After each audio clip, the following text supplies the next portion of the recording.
event today was inspired by this book, which I put into my screen, We Are Bellingcat, an intelligence agency for the people.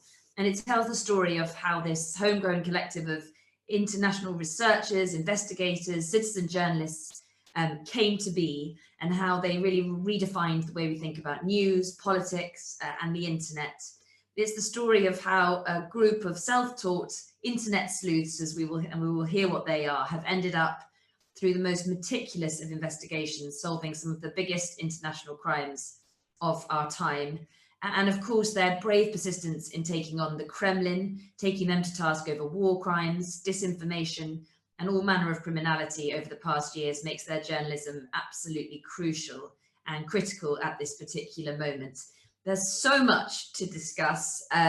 We won't get through everything that we want to, I'm sure, but I'm absolutely delighted to have the author of the book with us. He's, of course, the founder of Bellingcat, also a senior fellow at the Atlantic Council, sits on the technical advisory board of the International Criminal Court in The Hague, and in 2018 was a visiting research associate at King's College London and the University of California in Berkeley. So, Eliot, you must be one of the busiest men at the moment. Thank you so much for joining.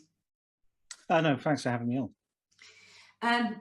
So in this book, which came out a little while ago, you have an afterword in which you talk about Navalny and your uncovering of the truth around his poisoning. And I'm sure that there would be probably 10 more afterwards that you would be writing with each week and each news event that you've been involved in and uncovering. And I want to come to kind of recent events, but I think it's important to do what you do in the book, which is go back to the origins to sort of find out what it's all about. You know, it's now a world-renowned organization, a huge team, and it's changed a lot. But I feel from reading this that the main premise, the ethos, where you started, that hasn't really changed. Yeah, it's really what Bellingcat is now is really informed by my kind of very early years of just blogging and contributing online and discussing stuff and examining videos. And what we've really done with Bellingcat is show other people how to do this. And what we're seeing now with Ukraine is a whole community of people who are in many ways like I was 10 years ago, getting involved with things like geolocation. And what we're really doing now with Bellingcat is using that kind of energy from the kind of online communities, that kind of Twitter hive mind and those other things, to really process a huge amount of content coming from the conflict zone, adding useful information like, you know, geographical coordinates and other information, and putting that into a process that makes it useful information for accountability processes. And in a way, what we've always tried to do with Bellingcat is to kind of look at those people on the ground who are filming these things and taking these photographs, and often they're doing it for accountability purposes, and sort of being the interface between that and what's happening in the accountability processes in the International Criminal Court and in other bodies. And a lot of Bellingcat's work has been really about seeing how we can turn that into a more professionalized field of open source investigation. It's really interesting. I want to come to that sort of sense of agency and how it goes on after your initial investigations. But back to how how it began, and you say your original idea. You were very, at the beginning, you were doing a series of office jobs, you were unsatisfied, you were watching politicians and celebrities and journalists as if they were another breed, you say. So just a brief explanation for people of how this guy on a laptop in his kitchen in Leicester suddenly was exposing criminality on the widest scale and clarifying what's going on in war zones, millions of miles away. Well, it was never really my intention when I started to do this to do anything more than really just write down things that I found interesting on the internet. And I was someone who spent probably far too much time on the internet arguing with people over videos coming from the Arab Spring countries. And during one of those debates on the Guardian Middle East live blog comments, someone said, well, how do you know where this video was filmed? And I thought, well, actually, that's a reasonable question. How do I know that? And I realized I could use satellite imagery of the supposed location to look at key landmarks like a mosque next to a main road. And that allowed me to figure out exactly where the video was filmed and show on a satellite image exactly where it's filmed, and kind of basically spot the difference between kind of, the video and the satellite imagery. And that was really the first time I had ever done something that we now call geolocation. But for me, it was really just about arguing with people on the internet and winning. And in a really weird sense, with the way Russia behaves at the moment, you're doing basically the same thing, because they're stealing most of their ideas off people from the internet and then bringing them up at the UN Security Council, like we've seen happen today. And in a way, it's still using that analysis to, in a sense, win those arguments. Except now those arguments are taking place not just online, but in courts and with international bodies. And again, another thing, everyone will be so keen to sort of hear from you on the Russian reaction to Ukraine disinformation, which you go into in such detail in this book, your knowledge of it. Just tell people, I didn't know, Bellingcat, the name, where it came from. It comes from a fable about a group of mice who are very frightened of a large cat. So they call a meeting, and at the meeting they decide they need to put a bell on the cat's neck. But then someone says, one of the mice says, who's going to do it? Who's going to bell the cat? So in a way, we're teaching people how to bell the cat themselves. So I wonder if you could clarify, what you're doing. What Bellingcat does is open source journalism, but what do you think, particularly, obviously all our minds are on Ukraine, so I'm sure that that's what you'll be drawing on when you think of this now, but it's been the same all the way along, that you bring that other journalists, that traditional journalism doesn't bring. We've got some great journalists on the ground at the moment in Ukraine. You're giving us a lot of information, but what does Bellingcat do that we can't get there in that way? Well, what's really changed from around 2007 onwards with the introduction of the iPhone is the spread of smartphone technology, and along with that, the spread of things like social media apps. So people on the ground in all kinds of situations can take photographs, film videos, and share them very easily online. And the social media apps basically brings all that information together.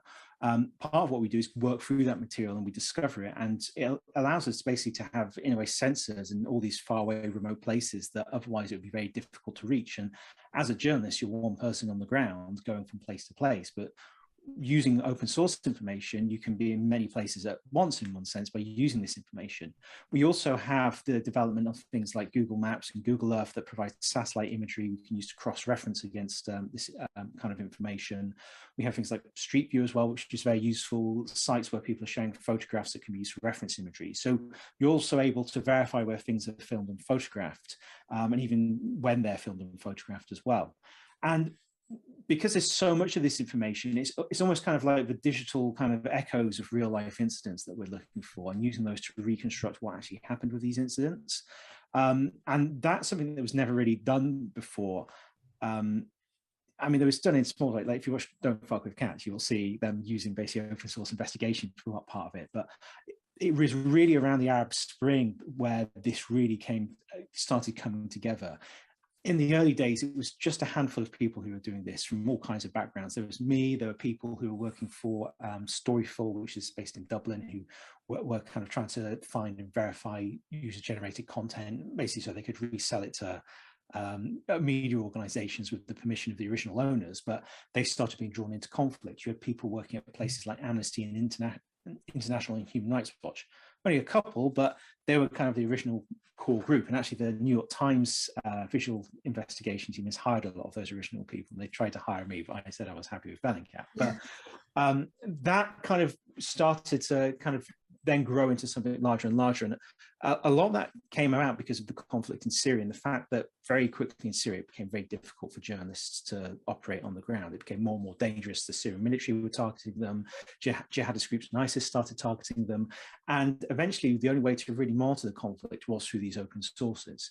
And that's really what I think really changed things a lot. And over the years, a kind of community has grown around that. And that community is made up of people who aren't just traditional journalists who are getting involved, but people working in human rights, accountability, advocacy work, activists, and just keen amateurs as well. And this community, part of it is collaboration is very core to what we do. In the early days, I knew I was just a guy with my blog, and I didn't know, the difference between one weapon and another, and I didn't know where this place was. So I had to talk to people and work with them, and they were very interested to see this material and find out what they could do with it. So over the years, this kind of network formed around Bellingcat and around open source investigation in general.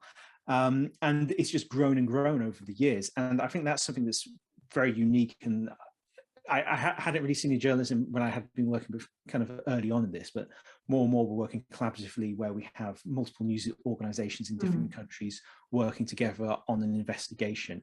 And open source evidence allows us to share a lot of information that's publicly available and then combine it with their more traditional forms of reporting. But we can combine that kind of journalism also with work that's outside of journalism, like kind of accountability and advocacy work, using the same evidence and the same information. So when you have a problem, you're not attacking it just through one story, you're kind of attacking it from multiple directions in multiple ways. I was going to say exactly, it comes across again and again in your writing that it isn't about the end of traditional news media, it's the end of traditional journalism. And actually, often it's just about a collaboration and a mixture of what you can both offer coming together to create the best picture, I suppose. Yeah, and often when we're looking at a new investigation, like with Ukraine, for example, we quickly identified in our kind of network organizations who are working on collecting videos in Ukraine and geolocating them, which seems like a very simple thing to do. But that information is actually extremely valuable when you archive it and you make it available to accountability bodies. And that's one of the first things that we did with our work on Ukraine, was to start collecting these videos, archiving them in a way that we had developed that was forensically sound, and basically adding coordinates to them. So all these accountability bodies, when they were trying to figure out what the hell's going on in Ukraine, rather than having to start from square one and find the videos and geolocating, often weeks or months after they've managed to actually set up the accountability bodies, because that is a process in itself, we were already doing that initial work to collect that information and make it accessible and make it usable by those bodies. And we were able to do that in collaboration with organizations who are also doing the same thing. And now we're able to take that information and turn that into research and investigations, and also share that with those bodies and the public. That makes it seem like there's a lot of agency and accountability happens after fantastic investigation and fantastic work. One of the things that sort of sits a little uneasy with me, I mean, reading the book, you say at one point, in the past, citizens heard governments lying, had little recourse, knowing there was no way of doing anything about it. Events on the news happened so far outside our control. That is not the case anymore. Nothing stirs the online investigative community like fabrications from the powerful. But, and you have been central to so much in the past years, identifying Russian involvement in the shooting down of the Malaysian Airlines flight, war crimes in Syria. And yet we are in this awful, unimaginable place, and nothing has happened. There has been, it seems, no accountability. I just, wonder how frustrating that feels after everything you've done. It's been interesting actually with Ukraine, because this is the first time that I've really seen the various communities really come together from day one and start working together. And I think that's partly because of the collaborative spirit that has been created through open source investigation and how that's touched on all those different fields. And there's certainly a frustration with all those people, because those are the same people who've worked on Syria, who worked on things like MH17, and have been very frustrated at the lack of accountability. So now they're all coming together and they're basically really angry and pissed off with Russia getting away with it all the time. So they're putting all their resources and their time into making sure that this time they won't get away with it. But this time we've also got something very different. We've got, first of all, a really large engaged online community that's part of the process. It's, prior to the invasion, you had all these kind of fake videos being put out by the separatists, and you had the online kind of Twitter community just tearing them apart. Any discrepancy they would drill down on. And what would be great is you would see someone pick up on something and then someone pick up on something else, and then someone say, oh, I've got this kind of specialization that I can actually help. Like there's one video that supposedly showed Ukrainian special forces attacking a chlorine storage tank. And it was a claim that they were trying to create a chemical incident. Now, someone realized that the metadata had been left in the video because it had been shared on Telegram rather than other social media. And within that metadata, you could see not only that the file had been created before the incident occurred, but you could see file names that it had been basically spliced together from. So the audio from one video was spliced into another video to create the sounds of explosions. And someone took that video because it had the full video name in it, and found it on YouTube, and then analyzed all the explosions in this video, which was a Finnish training video, and managed to use a sound engineer, use like 3D waveform analysis, and this was all on Twitter, to basically match the exact explosion from the video from Finland that had been used to overlay into the fake video. And this was just loads of people with like different interests and expertise just pitching in a little bit. It wasn't one person doing the work by themselves, it was a community of people coming together. And that's just kind of one aspect of this. Now we're at a point when people are looking at these videos and this community is geolocating them. That's feeding into a data set that we're verifying and sharing with a very large range of accountability organizations and people working on different aspects of human rights. And we are almost like a service provider now, where we kind of scoop this stuff up, verify it, and provide it to organizations that need verified information very rapidly from the conflict and don't have their own resources to do this themselves. And in a sense, these online communities have become a massively valuable resource in both collecting that information and verifying it, and also countering disinformation. I mean, that's the point, isn't it? You say at one point, newspapers are not the first draft of history anymore, just as you've been saying, social media is. But of course, one of the things you write about in the book is everyone on social media is shouting. Then you've got this sort of idea that many of us worry about the internet because it seems it's chaotic. There's disinformation, misinformation, too much information. Everything's very fast, and you retain a very positive view of the internet.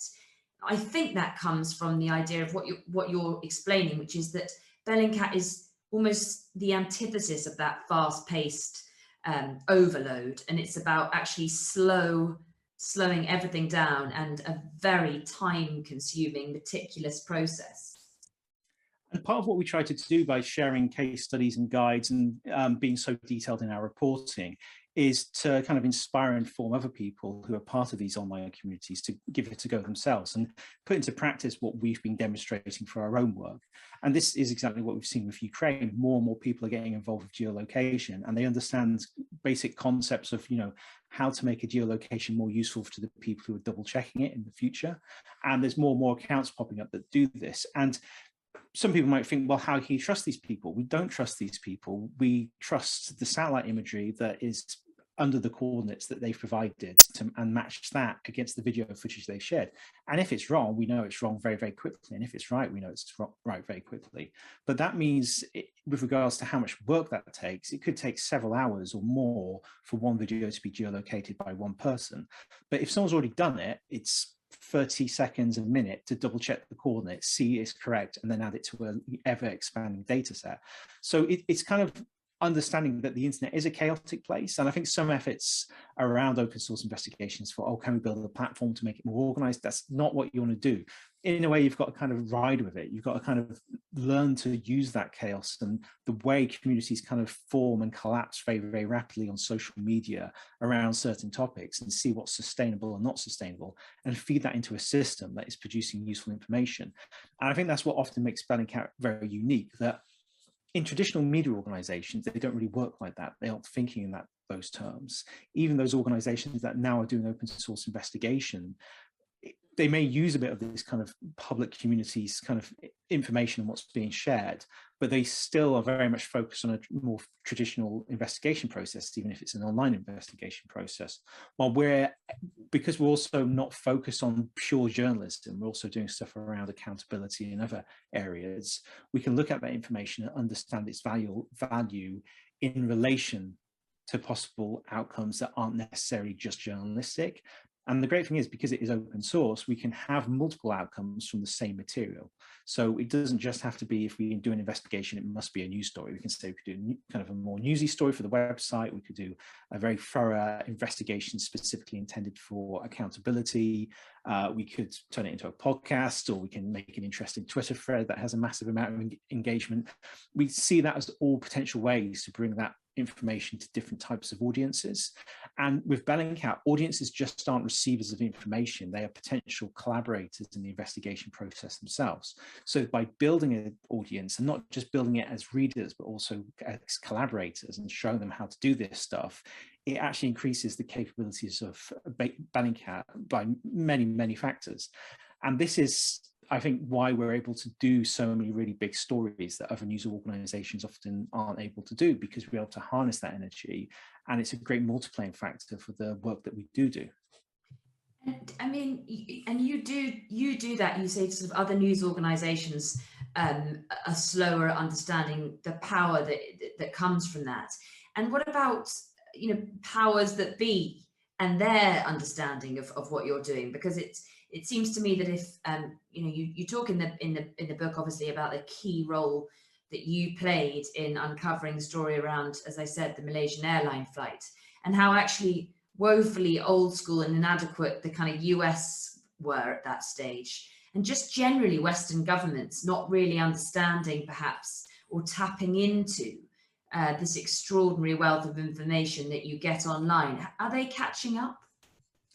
To an extent, yeah. I think it's a bit difficult, because often that kind of information for them comes from the intelligence process, where that information is inherently part of classified information. Even if it's open source to begin with, it gets combined with other intelligence that then creates this, it turns it into basically classified information. But what we saw in the build-up to what was happening in Ukraine was the US and its allies being a lot more transparent about what the intelligence was telling them. Now, they weren't sharing that direct information, which would be a lot more useful for us, because then we're able to double check and, you know, fact check this stuff. But they were sharing information that was being supported by information coming from the ground. I mean, they got the timing of the invasion off by about a week, but I mean, that's still pretty good going. But even independently of what they were saying, you were able to look at things like, you know, Russians filming TikTok videos of Russian troop movements near the border, where you could see certain military units that clearly weren't part of a training exercise being moved towards the border, and that giving the kind of evidence that we needed to show that there was this buildup happening, that there was a potential invasion. And I have definitely seen from various governments more and more attempts to be transparent about this information. And one thing we've always tried to make a case for is any organization that shares transparent information is adding to a body of information that can be verified and then combined with other information by organizations like Bellingcat. And, you know, in the future, when there's hopefully a lot more organizations like Bellingcat, that, you know, is something that could be a really significant force multiplier when it comes to, you know, tackling various issues and, you know, bringing information to the public. Because if a government is being truthful and they're providing information that's transparent, it can be verified against other sources. If they're lying and they're producing information that's false, as we're seeing a lot with Russia, you can very, very quickly debunk that. And it also helps build trust in governments and more traditional kind of power structures when they can be transparent about the information that they have, because it allows that to be verified. And open source gives us many, many ways to actually cross-reference information they're providing against a variety of sources.